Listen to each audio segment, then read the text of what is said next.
You know, the nature of death is probably mankind's oldest mystery. Sure, there isn't anything mystical about Unga Bunga getting mauled by a cave bear, but intelligent animals have a unique understanding on mortality. Today, I want to talk about mummies. Yeah, that's right, dead people. I am so tactful. Alright, let's get a quick rundown from Wikipedia. A mummy is a dead human or animal whose soft tissues and organs have been preserved by either the intentional or accidental exposure to chemicals, extreme cold, very low humidity, or lack of air, so that the recovered body does not decay further if kept in cool and dry conditions. So clearly this was a pretty common practice all over the world, including places you probably didn't even know existed. But because the Egyptians were the unquestioned masters at making aristocrats into beef jerky, they're probably the reason you clicked on this video, so we'll start there. Egyptian priests have been dehydrating people since as far back as 2800 BC. It was considered a crucial part of the process in living in the great beyond, and by 2600 BC, they had this down to a science, or whatever resembled a science at that time. Ironically, our best source isn't actually Egyptian, but rather Greek. Our homeboy, the world's first historian Herodotus, recorded a couple different ways they had to turn you into some future archaeologist's wet dream. The first was kept mainly for the wealthy. The first step in this nasty process involved shoving a metal hook up your nose and then spinning it around to liquefy your brains before draining your chunky oatmeal out your nostril. The decidedly simpler method of simply watching CNN didn't exist at the time. They then cut open your guts and pulled them all out, storing your stomach, intestines, lungs, and liver in a set of canopic jars. The stomach jar represented Duamutef, the jackal god of the east. The intestines were protected by Quebesenef, the falcon god of the west. To the lungs, Hapi, the baboon god of the north. And finally, Imeseti, the human god of the south. After finishing this nightmarish pickling, your empty guts would be replaced with various spices, such as myrrh and cassia. You were then buried in Natron, a type of natural salt, and left to ferment for 70 days. This was a highly specific period of time, because any shorter and, well... Still Juicy. Yes. Any longer, and rigor mortis would make you too stiff to handle for the wrapping. Shut up, I'm mature. After giving your husk a good wash, it was wrapped with a linen that had been soaked in aquaphobic and antibacterial agents. Finally, you'd be placed in a carved wooden coffin, which was then placed inside a stone sarcophagi if you were a big enough deal. Gotta say, the whole thing was one hell of a baller party trick. The second method was for the middle class and involved being injected with cedar tree oil. Oh, and the butt plug. That's right, you heard me. Butt plug. I didn't stutter. Basically, it was to keep the oil from escaping your body. You then pretty much went through the rest of the original process, with the addition that your guts would be flushed out through your butthole. Evidently, the cedar oil was deemed more effective at preserving the body and liquefying the guts than Taco Bell.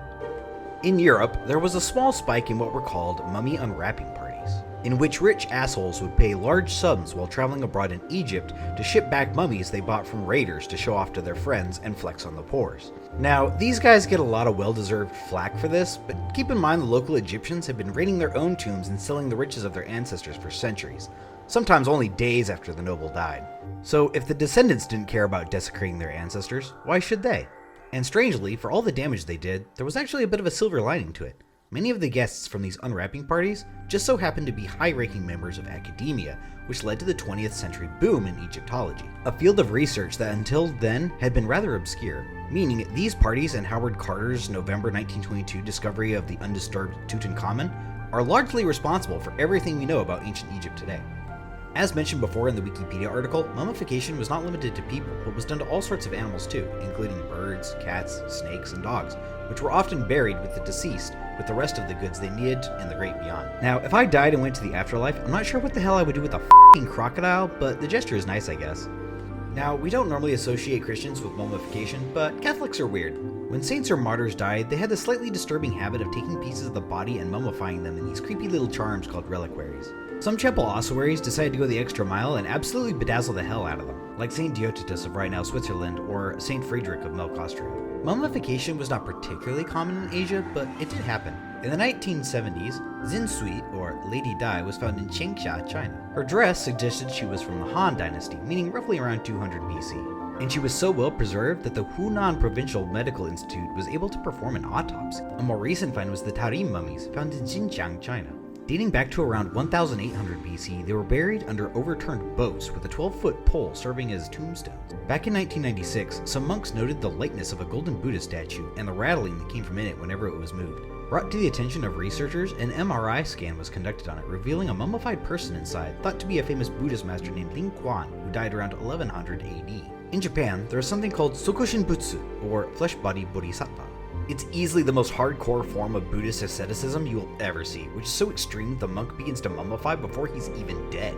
Shugendo monks begin their keto diet with what is called mokujiki, which literally means to eat a tree, which is a pretty accurate description actually, because for 3,000 days he would eat nothing but evergreen needles, seeds, pine resin, and nature valley bars.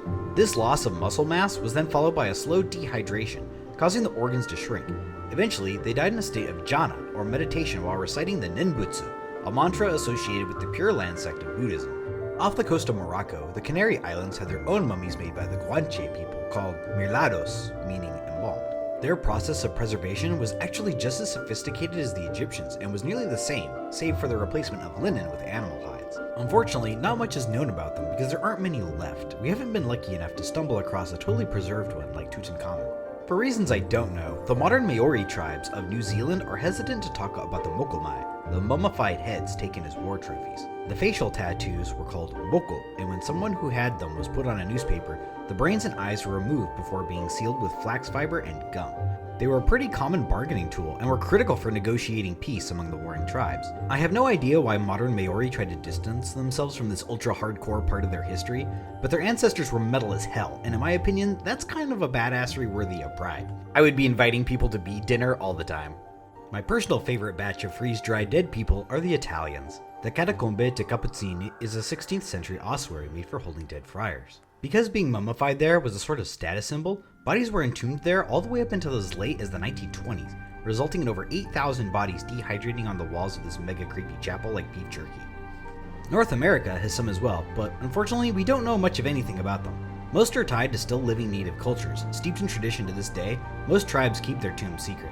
And what little mummies remain in museum custody today can't even publicize the results of their findings due to the controversy surrounding their possession.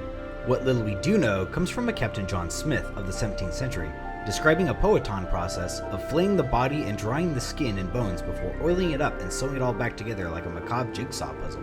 Aztecs are mostly known for their prestigious cultivation of aggressively insistent heart surgeons, but they had their own in Teotihuacan. Bundling them up like a Christmas turkey, they were adorned with jeweled ceremonial masks. Unfortunately, my research didn't yield anything on how the bodies were actually preserved, which is kind of a shame because I would consider that a deeply fascinating process considering how hostile the Mexican environment is to mummification. Which leads me to our last group in South America. The genjiro culture is home to the oldest known mummies recorded ever. Yes, vastly older than even the Egyptians, by well over 2,000 years. Preserved around 5000 BC, they are unique in that it was actually the average Joe who received the most elaborate procedures, and the dry Atacama Desert in Chile is excellent for preserving bodies, intentional or not.